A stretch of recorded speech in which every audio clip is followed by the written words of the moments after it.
അസ്സലാമു അലൈക്കും. പ്രിയപ്പെട്ട കൂട്ടുകാരെ, നമുക്കൊന്നൊരു ആയത്ത് പഠിക്കാം. ഇദിം ബഅസ അഷ്ഖാഹ.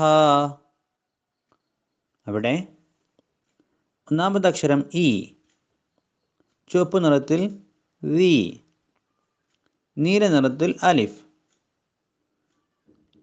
മഞ്ഞ നിറത്തിൽ നൂന്, അതിനു മുകളിൽ ഒരു ചെറിയ മീം.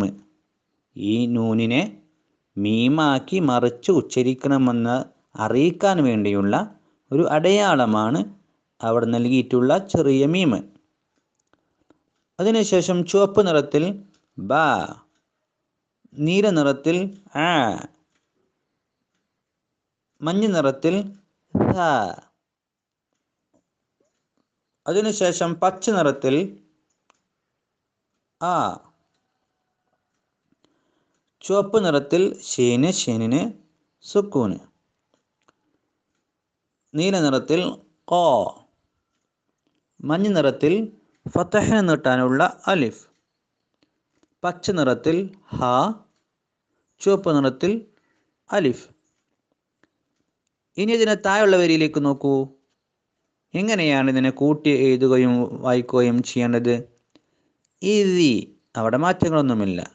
ഇംബഅസ, അവിടെ നൂനിനെ ബായിലേക്ക് ചേർത്ത് എഴുതി, ബായിനെ ഐനിലേക്ക് ചേർത്ത് എഴുതി, ഐനിനെ ദായിലേക്ക് ചേർത്ത് എഴുതി. അവിടെ വായിക്കേണ്ടത്, അവിടെ കൂട്ടി ഓതുകയാണ് വേണ്ടത്. ഇതിംബഅസ. ഇനി നോക്കൂ, അഷ്ഖാഹ, അവിടെ ഷീനിനെ ഖാഫിലേക്ക് ചേർത്ത് എഴുതി, ഖാഫിനെ അതിന് ശേഷമുള്ള അലിഫിലേക്കും അലിഫിനെ ഹായിലേക്കും ചേർത്ത് എഴുതി, ഹായിനെ അതിന് ശേഷമുള്ള അലിഫിലേക്ക് ചേർത്ത് എഴുതി.